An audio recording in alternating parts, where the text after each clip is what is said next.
Hello, and a warm welcome to the Align with Aline podcast. I'm delighted to introduce you to the wonderful Beatriz Carmena. Now, Beatriz was originally born in Spain, and with her passion and love for turtles and the environment and making the world a better place that we live in, she is now based in Mexico, offering beautiful volunteer experiences with ecotourism. And she's also now working with an incredible company where they are teaching the local community and the children all about the environment. And Beatriz, has come on today to share the space with us, to tell us her story and to tell us all about how to help the world the way she does and what all her passions are. So thank you so much, Beatriz, for being here. Thank you so much for inviting me. It's very nice what you said about me. It's true. I only speak the truth. So it's incredible that you're here. Thank you so much. I mean, I've mentioned already how amazing you are, and I really would like everybody to meet you. So would you please tell us, for those who don't know who you are, how you discovered your passion for turtles and your passion for the environment? Well, Your story. turtles for me when I was like little, it's something that I could only see in the television and in documentaries. No, I saw many videos of them coming, going, eating, whatever. No, and I thought that was something that was out of my life. No, something that I never will be able to see. And then when I was studying I did like my environmental engineer in Madrid. So suddenly I was looking for opportunities because I was like so into working with wildlife, animals, but yeah, like protecting, conserving it, and looking, this, I don't know, working on this manifestation. Absolutely. Yeah, I was really trying at the end. I don't know if it was destiny because I was not looking anything outside Spain. No, I was just looking for internships, and suddenly I went with an association that was Coahuunga Eco Project, that they were doing ecotourism here in Oaxaca with local groups protecting turtles, and I just asked them, no, I am a student, I want to do an internship, like, will you like me to stay there with you? And they say, yeah, let's have a meet, whatever, no? And Amazing. I arrived here in Mexico, being an student with, I was working with a turtle camp here in the coast of Oaxaca, where I am right now working. You're based in Oaxaca, yes, yeah, and you have lots of different volunteer opportunities, which we'll come to in a minute. I just want to hear your story. Yeah, Sorry. yeah, exactly. Well, in one of the turtles camp that I started is where I am working right now too, Wonderful. between among another of programs, no? But yeah, like I felt like I was in a paradise. I was like reaching a dream, Mm. that I thought that I never was able to do something like that, no? Well, I think And your passion and your enthusiasm, you put that into the universe and it came straight back to you. And, it's for you, obviously. yeah, I ex- and well, at the end, when I stayed there, like the first time, I went a second time to do my thesis. I I made like 3 trips, and Wow. I understood that I needed to do something there, to work there, to live there, because it was like something connected with this place. Mhm. Well, these places, because it's Oaxaca coast, many different communities.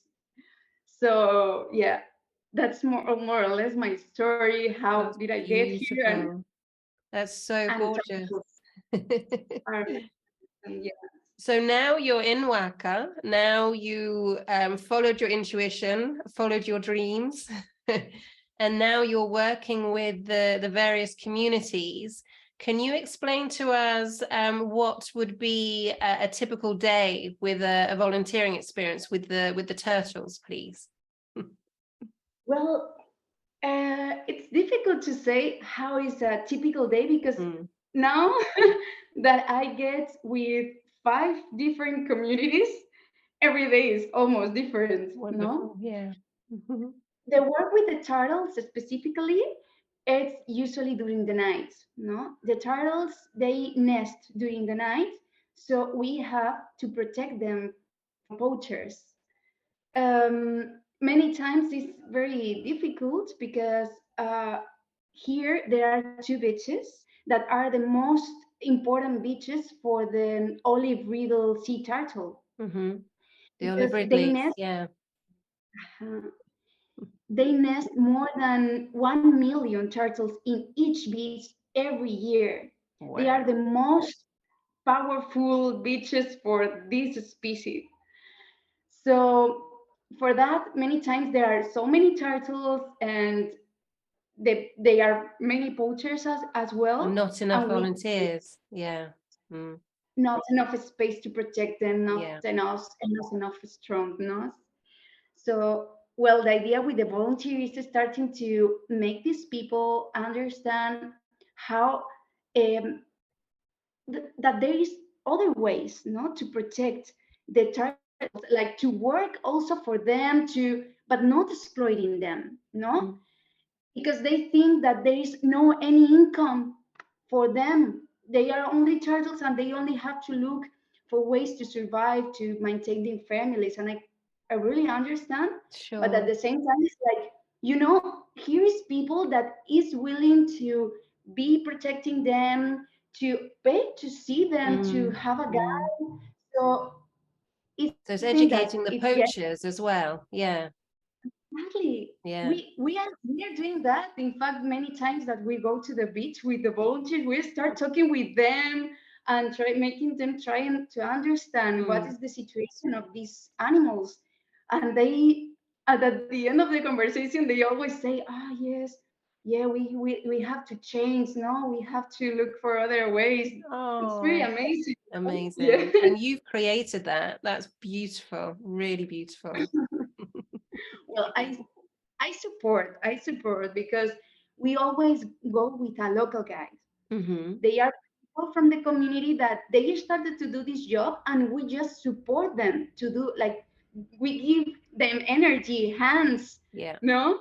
yeah. Oh, But I know you're saying it's not you, and it is about community, and it is all about, I've spoken about with many people about this. It's the feeling of being one and not separation. But what I would like to say is, don't underestimate what you have created, because it's absolutely beautiful and incredible, and you're inspiring people. You're inspirational with what you've created, and with all the guides around you who love you. Sorry, I'm gonna start thank you crying. so much. Yeah, I But get it's like sensitive. Thank yeah, you. I've gone all goosebumpy and tingly as well. I do Yeah. that when the absolute truth is coming out from the heart, and it's it's a real heartfelt conversation that happens. So when you go out at night, then to protect the turtles, are you collecting the eggs? What's happening? Mhm. Well, in Escobilla and in Ventanilla, there are like 2 turtle camps. They have the nest in a hatchery that is like a place protected from animals, dogs, and also for people. So they bury the nest right away that we find the turtle. We collect the nest. They are like usually 100 eggs in average per one turtle. Sure. So we collect them, we bury them in this hatchery, and then we wait. For example, in riddle species, it's 45 days that we have to wait until they hatch. So we release them, usually Oh. in the mornings, or if they are hatching during the afternoon, or we have to wait until the sunset. Gorgeous. So, so the olive ridleys, are they the main turtle where the eggs come from, would you say?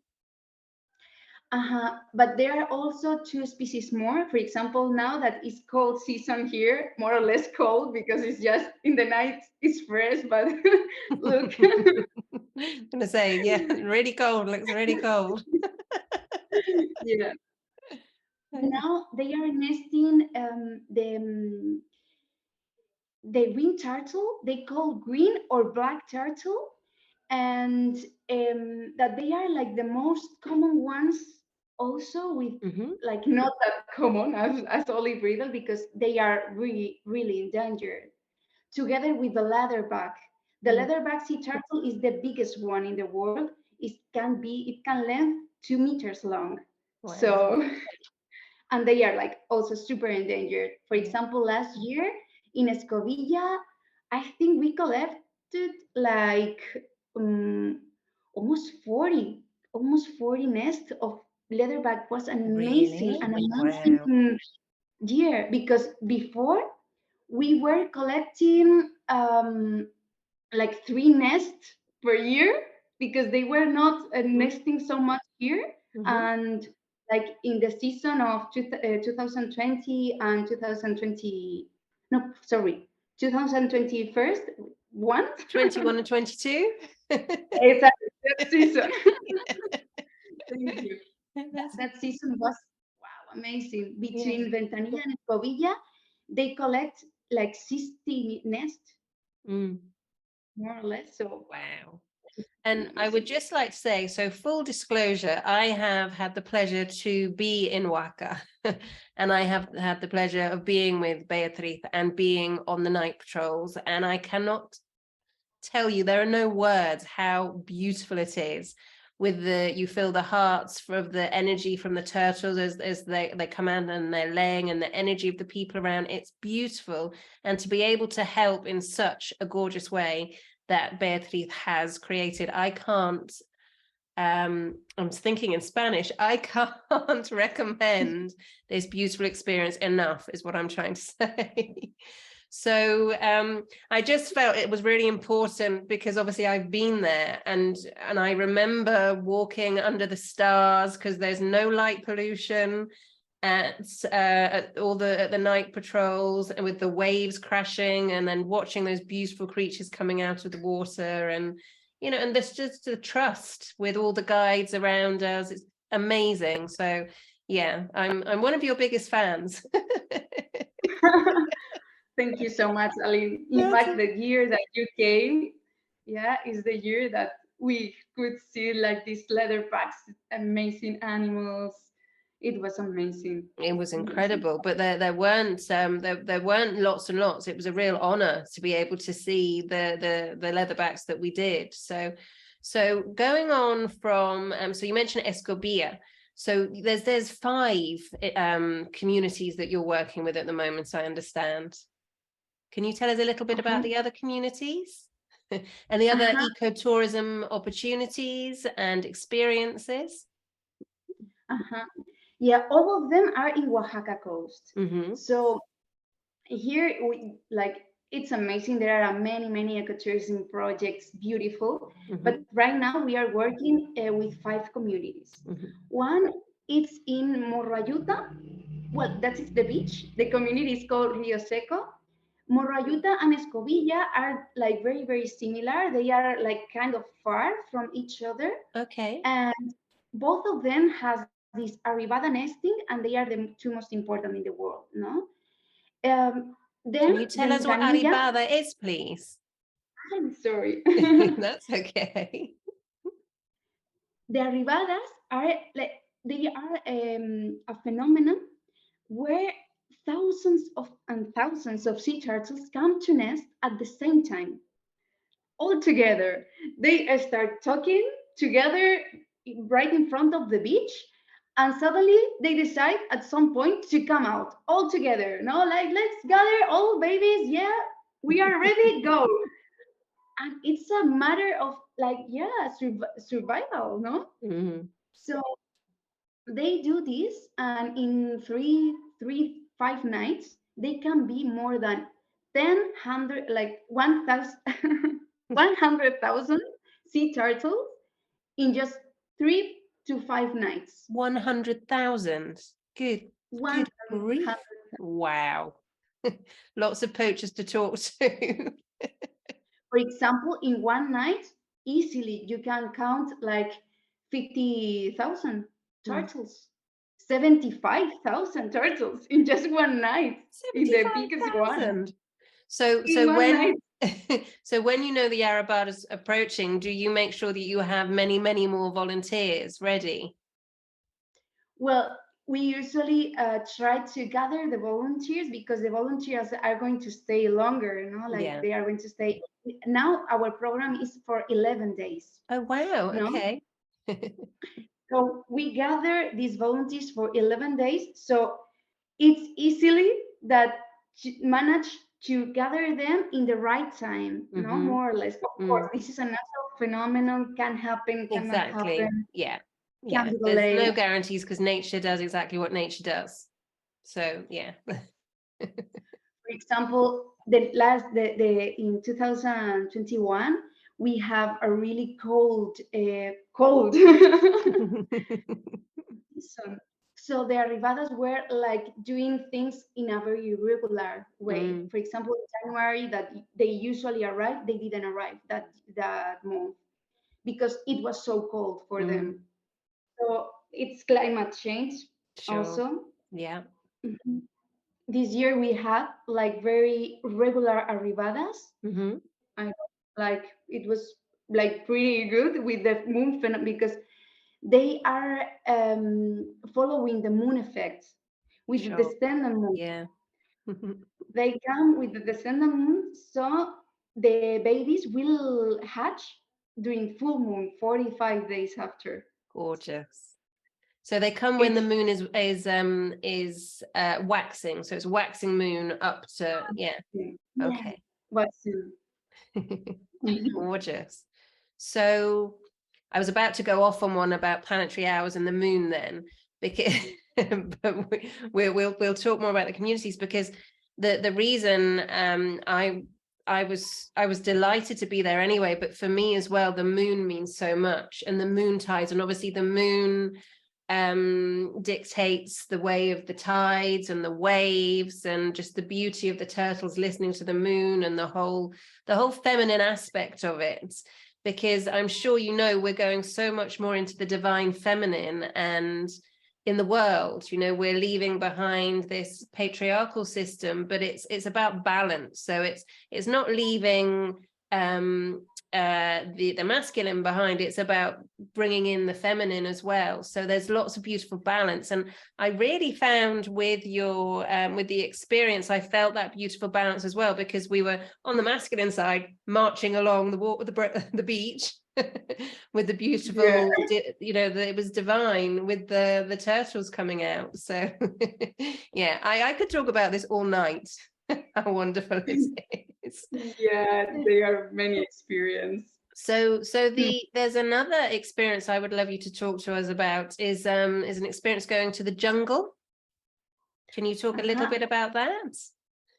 Exactly. Like this is another community where we work. It's in Cozualtepec. They are carrying one jungle of 1,100 hectares, a bit more. They are 70 owners where they have like an amazing biodiversity, and it's like I don't know exactly in English is this the word, micro weather. Yeah, like micro weather, microclimates. Yeah, absolutely. Microclimates. Yeah. So it's like everything could be dry surrounding the jungle, but then you arrive there and it's evergreen. Yeah, the gorgeous. whole. And they have many animals there. Cougars are some of them, ocelots, deers, many wildlife that it's amazing because there are no cattle there, no? And there are many ticks too. So that means that place is full of life. Yes. No? Yeah. So just just to go back on what you said, because I just like to cover how beautiful this is. So there's 70 owners of this entire area, and none of it is used for any kind of any farming or anything at all. It's all beautifully well cared for between, yeah. They make a natural reserve. Mm-hmm. So officially, this is a protected natural area. Gorgeous. No? Protected natural area. Beautiful. Yeah. Uh-huh. And they were doing this like without funds, just because they wanted that place that many of the people that they are the owners, they born there. Yeah. So it's like wow. they really love this place. And they know it so well as well. So are they the guides? Are they the guides in the jungle as well? Yeah. So they know everything about the jungle. Wow.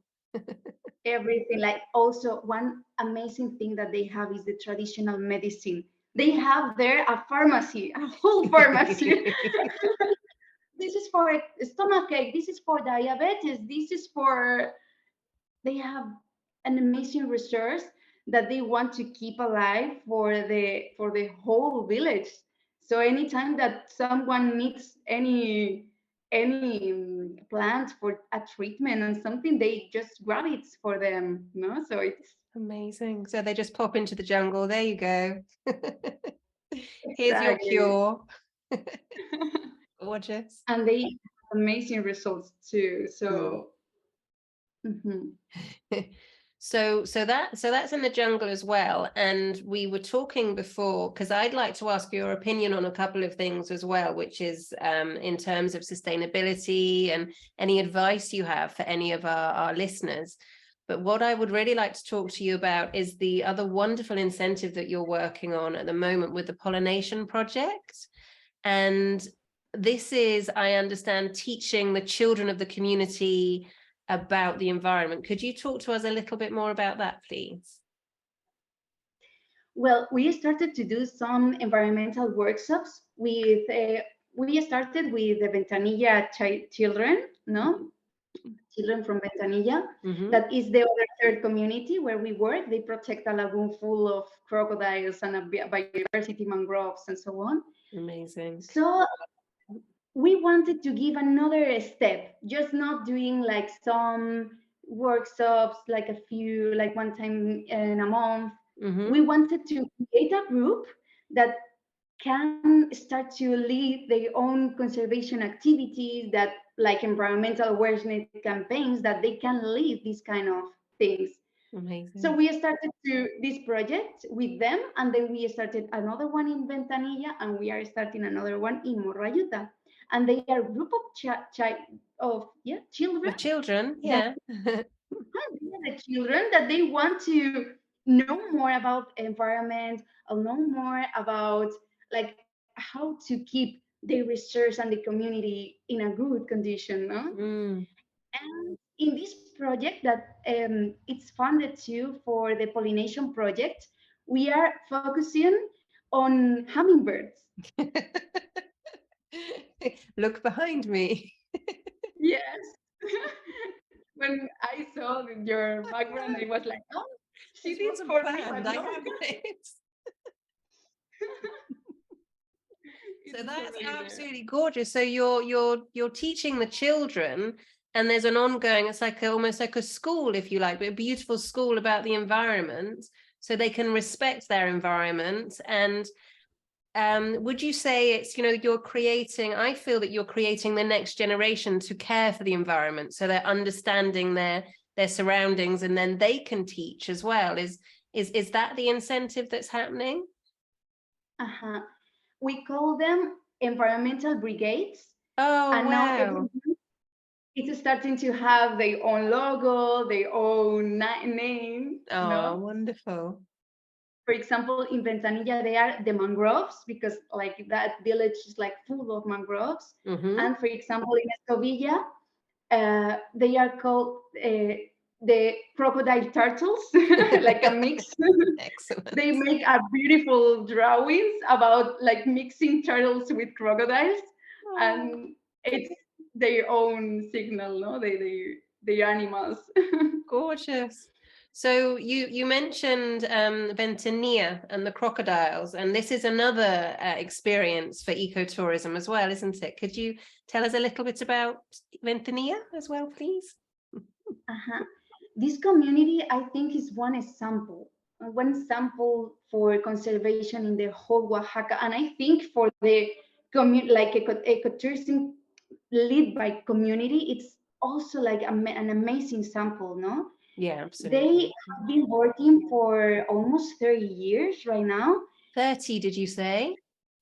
30, like from 30 years. Wow. 1997. They are in like 4 years, they are making 30 years. Wow. So, and That's they special. started, yes, no, and the place is amazing.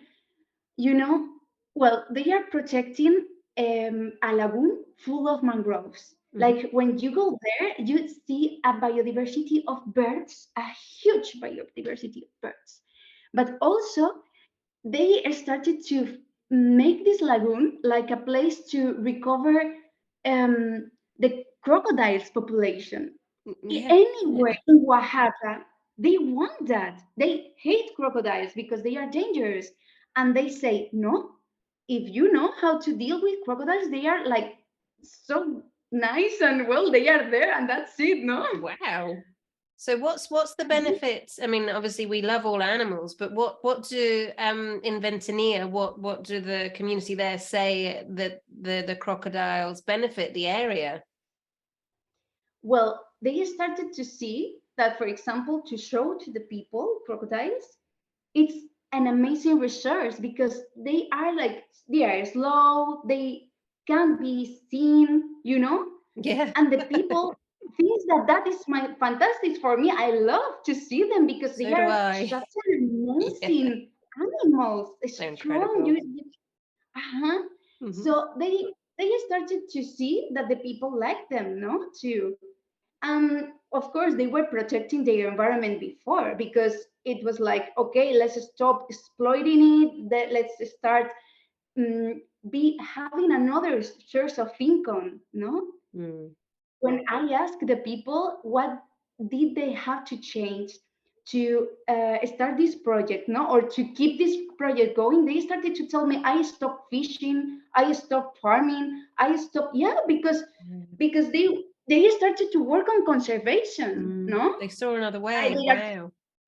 exactly, they are reforesting mangroves, they Mm. are, and you say, and at the end, of course, you need to feed your family, and you have to think ways. So they thought, okay, I prefer to protect my research and to show to the people and Mm. focus on that Mhm. instead of doing another thing, you Mm. know. Gorgeous. Yeah. So and they have like all the mangroves now. Well, they are recovering because in June last year they suffered a hurricane. Nobody died. Like now that they know Good. how to deal with it, Mm. it's not Mm. dangerous anymore. Mm. They Good. know exactly what time they are going to come. Mm. But it's true that the mangroves were super affected. Mm. When I reached there, I think I last 2 days because the road was like you couldn't go by car. Mhm. Um, they were like super sad. I like for example, the representative of this cooperative. I saw him crying like an Oh, old guy that yeah. was working the whole life protecting Mm. that place. He was like so sad that I was crying too. Oh Mm. my God. I can Now it's imagine. Yeah. green again because at the end it's nature. Nature Mm. works for itself too. Like if you leave it, it will be recovered as well. Absolutely. And So because now it's they're, green. yeah, and because they're so kind and beautiful and wonderful to nature, that's why it all worked out for the best for them as well. I think that is incredibly, I keep using inspirational, but it is. Imagine that nearly 30 years ago, they said, right, that's it. We're not going to exploit nature or animals anymore, and this is what we're going to do. Now I feel like I'm gonna cry.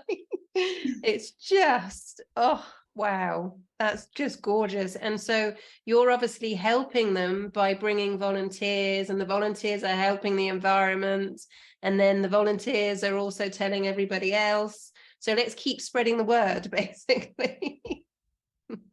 Yeah, and also like if anybody is coming to be here in Oaxaca or they come to, I always say, no, go to Ventanilla, and I always try to promote them in my Yeah, website, in my social networks. No, like if you are coming, go to Ventanilla, go to and all the other projects that I am working for. No, and sure. because Yeah.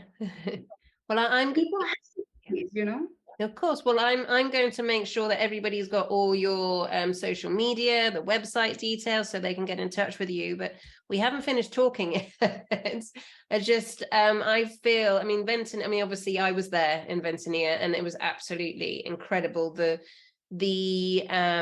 way they were looking after us, the way that we were welcome into the community, and all the beautiful food that was created for us every day, just on an open fire. Was absolutely incredible. So we've spoken about the jungle, we've spoken about Ventanilla, we've spoken about Escobilla, and we've spoken about the colibris, we've spoken about the hummingbirds. So is there anything else that you would like to share with us? I know you're a huge advocate for sustainability. So would you like to share anything with us in terms of how we can help the environment? How can we start making little steps to start helping the environment from where we are at the moment? Well, there are many things that everybody can do, and I think most of us, we are aware of the things we need to change for the climate, for the nature, and so on. I like these things come to my mind always, of almost every day, you know. Mm-hmm. And one thing that I know that we have to work before starting something, it's to work on our mind, to discipline ourselves, to focus. No, because for example, I can say uh, eat less meat, for example, because of, well, the cow meat, they are the 15% of the pollution Mm-hmm. Yeah. that goes Yeah. in the plant. You know, there are many things like that. Also, like to avoid plastic and like this disposable everything that we use just one time and that's it. Mm-hmm. But it's a matter of first working in us and saying, I don't want this in my life. Yeah. So I'm not going to buy this, or I'm going to stop eating this because, of course, no, like you are craving many times for any kind of food, or you are always eating when you know that it's not good for your body or for the planet, you know? So first, work into yourself and then start giving, no? Start Yeah. helping their Yeah. nature. So This is first of something that all, you can do yeah. in your life. Brilliant. Thank you. I feel they're really wise words. Thank you. So first of all, we need to create that habit. We need to make that decision. And once we make that decision, we stick with that decision. And so, yeah, I understand exactly what you're saying. So instead of saying, oh, well, we'll just do that today, it's like, no, you said you're not going to do that. That's it now. Yeah. Yeah. And being almost disciplined, would you say? Yeah, discipline, like controlling your mind, Yeah. controlling these things that I telling you, Yeah. know, like this demon that is always behind you. You want this, buy a new computer, even if yours is working, no, because you are, no, Yeah. like it's like, no, reuse it. You Mm. don't have to buy something new. It's Get it many fixed. small Yeah. things, Mm. many. But first, it's like first trying to think if you really want that, then when you control yourself, then you can start Yeah, thank working on you. the. Yeah. And I feel it's really important because as well, it's said that it takes 21 days to change a habit. So what I would suggest for anybody who wants to change anything is give yourself those 21 days and just stick to it, and then see how easy it is afterwards. But obviously it's not preaching to people. It's, the world is changing so much, and we're all more and more naturally making decisions to be healthier. I mean, I've been vegan a number of years, but it was a decision that I made on my own. Nobody forced me. So that's what I feel is really important. When people, I remember when I said I was vegan, the amount of people said, you're not going to have enough of this, you're not going to have enough of this, and tried to talk me out of it. And then later said, actually, you've made me go vegetarian, but I didn't do anything. And I feel it's exactly what you're doing. It's when we make changes for ourselves, it influences other people. It's not saying to people, do this, do that. It's just, this is what I do. And then people say, oh, that's interesting. Could you tell me a bit about that? Yeah, Yeah. That's it. And, for example, how was this proceed for you, this change to be vegan, for example? It's Incredible. at the beginning, like you are like super, not just trying to remind yourself, Yeah, exactly. I mean, we're digressing, but just very quickly, I was vegetarian anyway, and it was because of an allergy test that I had, and so I had to avoid certain things that I'd not really been wanting to have anyway. And then I ended up just thinking, well, I don't really enjoy it, and now I know what happens. I don't want any of that in my system. Thank you very much. So yeah, it was in the same way that you studied, you studied, and then you were looking for internships because you were so enamored with turtles and you were so passionate about that. In the same way that you put that out there to the universe, that's what came for you, and in the same way I was making changes to be healthier, that's what came for me. So I really believe, and what you say is so true, is once we make that decision. So would you say, do you have a meditation practice? Do you do any kind of meditation? I mean, the meditation is walking along the beach at night with the turtles, obviously. But it's also a kind of, no? Yeah, completely, because meditation can be in so many ways. Yeah. Yeah, I started long ago. This is an habit that is not always in my daily life, but right now I am retaking it because you need that for Yeah. feel like just because of this I retook it maybe a month ago or something like that, Amazing. because I was like this, not fighting against my mind, telling me that this is like, because of course not, like doing this project I have many times that everything is so hard because right now I am doing this alone. And sometimes it's like I cannot do it. I want to stop it. I want just to work for so I need to, like, meditation helps a lot to focus myself on this, like, what do you want? No, you don't want that. You want to keep working. You need that smile of the children every time that you do a work. So you need like these beautiful people that they are happy because they are people that they come volunteers, that admire their job, that they help them, that there is like this link between cultures. And it's so beautiful to see how people really it's really grateful for both ways, both volunteers and communities. So it's like, no, I'm not going to abandon, but that sometimes I need some meditation helps a lot. Absolutely. I mean, we're all human, and especially you've just said it. You're doing all of this on your own. So absolutely, and we do have to work on ourselves inside before we go out and face the world, I feel, as well. And again, I say, do not underestimate what you have created, because it's incredible. And there's so many people who will be listening to this who I know will want to meet you, who I know will want to come to Oaxaca. And, maybe I'm sure you'd be interested in collaboration as well. We can, if people want to collaborate with you, they can get in touch. Yes? So you're not doing it all on your own? Yeah. In fact, I am looking for, like, of course, I have to first doing the first step, but I Of am course. working on to bring people longer periods that they can help in the communities and also the Oh, projects and so on. wonderful. Like, I have some ideas going on, and but I'm not just ideas. I am really working on them. No, I But know that I when you say ideas, you're doing that. yeah. I'm doing it, but it's true that it needs some steps before that I am Sure. doing right now.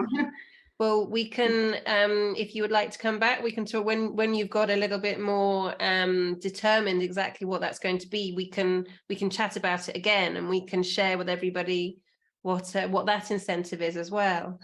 Yeah, completely. Yes, for sure. Excellent. Mhm. Wonderful. So is there anything else that you would like to share with us? Anything that you feel really passionately in terms of, well, let's say about the community, for example. Is there anything with the communities that you're working with? Because I know when I was over, there was a recording team there. I won't mention from which company, but there was a recording team there, wasn't there? And did anything happen with that? I think they were like the Italian one. Yes. This, yes. He posted it like a video Yes. of the interview and Ventanilla and Escovilla projects in their web page that was Keep the Planet. Okay. Mhm. Okay. And some people contacted me and so on. Yeah, it was very Wonderful. beautiful. I posted in also. Yeah. I I shared. obviously I can't mention names, so yes. But if you want me, and is that on your website as well? Any information about that? Yep. Okay, great. So if you like to see what all that is about, then please do have a look on the website.